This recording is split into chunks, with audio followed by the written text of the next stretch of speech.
नमस्कार सर। नमस्कार। तो आप एक तो अपना परिचय बता दीजिए आज, और आप किस तरीके की आपकी जिम्मेवारी रही है। देखिए, मेरा नाम है राजेंद्र कुमार नायक। मैं रिटायर्ड IAS एलाइड और इंडिया का 52वां कंट्रोलर जनरल डिफेंस अकाउंट्स रहा हूँ और वर्तमान में राजस्थान सरकार में मैं अध्यक्ष हूँ SC finance and development commission का। और पार्टी के आदेश के अनुसार मैं यहाँ पर बरवाला में प्रवासी प्रभारी के नाते आया हूँ और जो पार्टी की हमें सेवा करनी है उसके लिए मैं पूर्ण रूप से समर्पित हूँ। तो यहाँ पर आपकी क्या जिम्मेवारी लगी थी।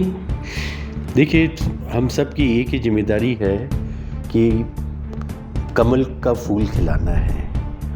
उसके लिए हर प्रकार से हम प्रयासरत हैं।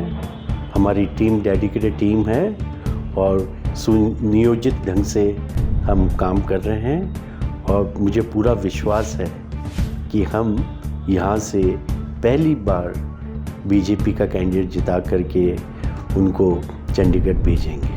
तो सर, बरवाड़ा से अलावा भी आपकी हल्का बरवाड़ा से अलग भी कोई आपकी जिम्मेवारी है या किसी दूसरे क्षेत्र में, या सिर्फ हल्का बरवाड़े में रणवीर गंगवा जी के ही पक्ष में। जी बिल्कुल।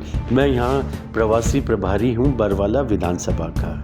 तो अभी फ़िलहाल तो ये जिम्मेदारी है और बहुत बड़ी जिम्मेदारी है, उसके लिए मैं पूर्ण रूप से प्रयास कर रहा हूँ। तो कोई गंगवा जी से आपकी वार्तालाप होती रहती होगी जी, और यहाँ के जो लोकल बॉडी है उनसे भी वार्तालाप होती रही होगी आपकी।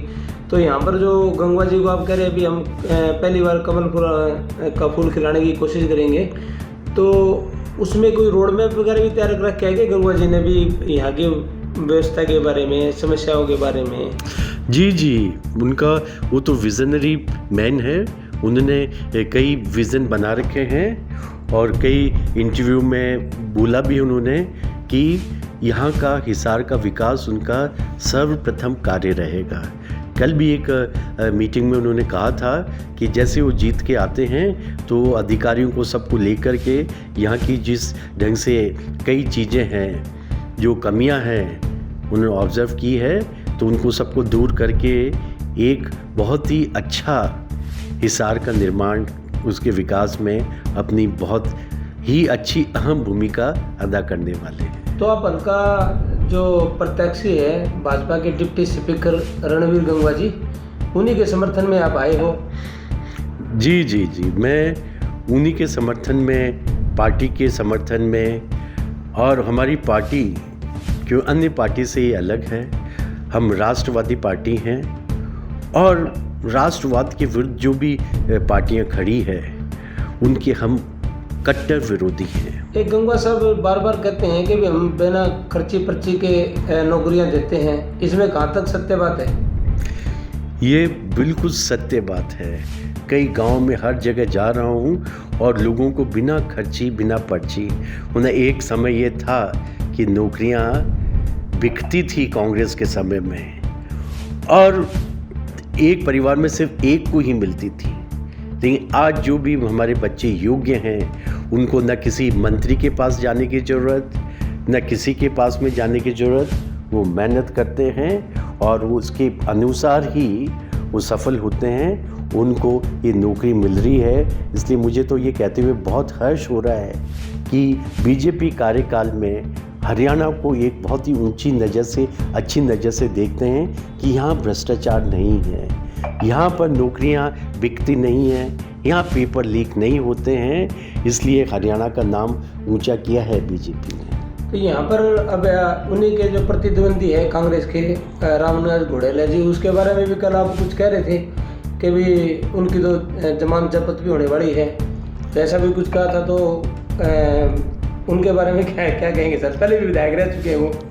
नहीं, ठीक है, वो पहले विधायक रहे हैं, लेकिन अब यह है कि जो जनता है वो जागरूक जनता है। तो जिस ढंग से उन्होंने चुनाव लड़ा था, लेकिन उसके बाद में हमारे प्रत्याशी श्री रणवीर गंगवा जी को जो प्यार समर्थन सभी समाज से मिल रहा है और दूसरी तरफ कांग्रेस अब बेनकाब हो गई है। अगर मैं कहूँ आपसे कि हमारी बीजेपी पार्टी तो सभी का साथ, सभी का विकास करती है, लेकिन कांग्रेस में सिर्फ एक परिवारवाद है, चाहे दिल्ली में हो चाहे हरियाणा में हो।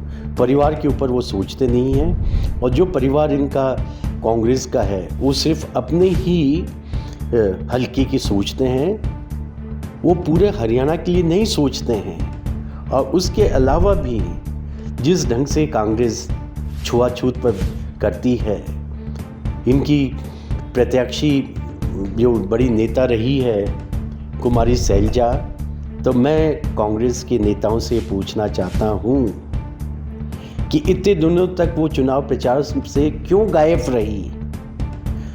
आखिरकार बीजेपी को कहना पड़ा कि इस ढंग से अत्याचार हो रहे हैं, तो अगर आप हमारी पार्टी में आते हैं तो आपका स्वागत है।